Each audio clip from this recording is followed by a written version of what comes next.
লক্ষ্মীর ভাণ্ডারের ভাতা বৃদ্ধি হতেই নানুরে খুজুটি পাড়ায় লক্ষ্মীর ভার হাতে নিয়ে মুখ্যমন্ত্রীকে ধন্যবাদ জানিয়ে মিছিল মহিলা তৃণমূল সমর্থকদের।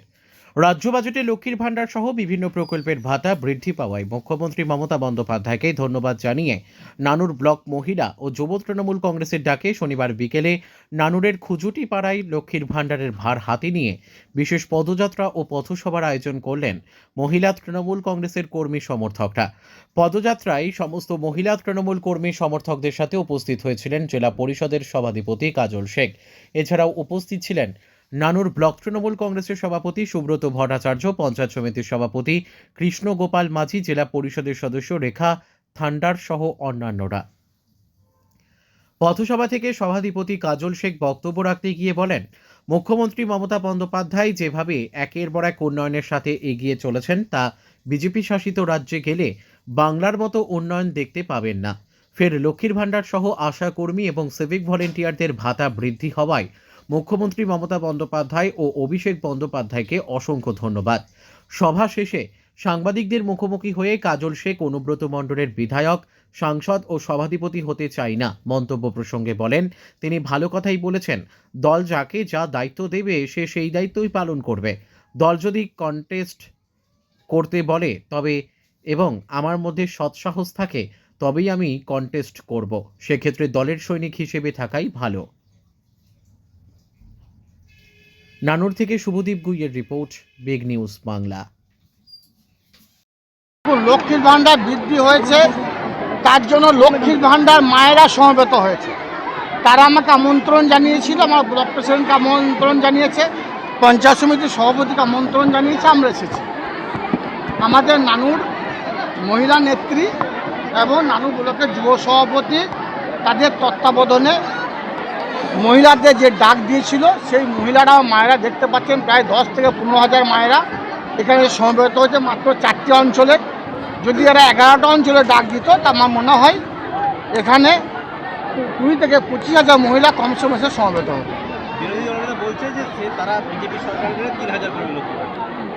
দেখুন, বিরোধী দলনেতা অনেকবারই অনেক কথা বলেন। ইলেকশন আসার যখন সময় হয় তখনই তিনি আসেন। 365 দিন বিরোধী দলনেতা সহ বিজেপির যে নেতারা আছে তাদের দেখা মিলে না, বা অন্য কোনো দল যারা আছে তাদের দেখা মেলে না। আমি বিরোধী দলনেতা সাহেবকে বলবো, বাংলা কথা ভুলেই যান। বাংলায় মাটি মানুষের সরকার আছে, মমতা বন্দ্যোপাধ্যায়ের সরকার আছে। চতুর্থবারের জন্য বাংলার মসনদে 250-রও বেশি আসন নিয়ে মমতা বন্দ্যোপাধ্যায় সরকার বসবে। মমতা বন্দ্যোপাধ্যায় সারা বাংলার আমার যারা লক্ষ্মীর ভাণ্ডার মায়েরা আছে, আমার যারা যুব সমাজ আছে, আমাদের যারা ক্ষেত মজুর ভাইয়েরা আছে, আমাদের যারা হিন্দু মুসলমান সকল সম্প্রদায়ের মানুষ আছে, তাদের কথা তিনি ভাবছেন, তাদের কথা তিনি চিন্তা ভাবনা করেছেন। সেই মাথায় রেখেই তিনি বাজেট পাস করেছেন। আপনি বলুন, কেন্দ্র সরকার কি করলো? আপনার বিজেপি সরকার কাদের কথা ভেবেছে?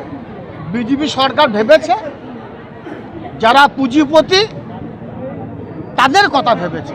কারণ এদেশ থেকে অন্য দেশে পাড়ি দেওয়ার জন্য তাদের সুলভ মূল্যে তারা যেন অন্য দেশ যেতে পারে, দেশ ভ্রমণ করতে পারে, তাদের কথা ভেবেছে। খেতে খাওয়া ক্ষেত মজুরের কথা ভাবেনি, বাংলার মায়েদের মধ্যে কথা ভাবেনি, বাংলার ইয়াং জেনারেশনের কথা ভাবেনি, শিক্ষার ক্ষেত্রে তা ভাবেনি। স্বভাবতই বাংলার মানুষ মমতা বন্দ্যোপাধ্যায়ের পাশে আছে। আপনারা 26-এ নির্বাচন আসছে, তার প্রাক্কালে উল্টো পাল্টা বকছেন, ভাঁট বকে লাভ হবে না। বাংলার মানুষ মমতা বন্দ্যোপাধ্যায়, অভিষেক বন্দ্যোপাধ্যায়ের সঙ্গে ছিল, আছে, থাকবে। নির্বাচনের আগে এই বাজেট কতটা প্রভাব ফেলবে এবং আপনাদের কতটা ভালো? দেখুন, 365 দিন মমতা বন্দ্যোপাধ্যায় সারা বাংলার মানুষের পাশে থাকে।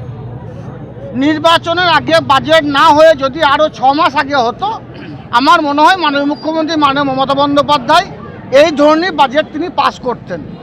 কারণ তিনি শুধু লক্ষ্মীর ভাণ্ডার মায়েদের পাশেই নাই, আমরা দেখতে পাচ্ছেন 21 থেকে 40 বছর বয়স ইয়াং জেনারেশন যারা কর্মসংস্থানের উদ্দেশ্যে বিভিন্ন জায়গায় তারা আবেদন করছে, যারা কর্মসংস্থান এখনও পাননি, অর্থাৎ যারা এখনও চাকরি পাননি, তাদের জন্য মাসে 1,500 টাকা বরাদ্দ করেছেন। কৃষক ভাইরা যারা ভূমিহীন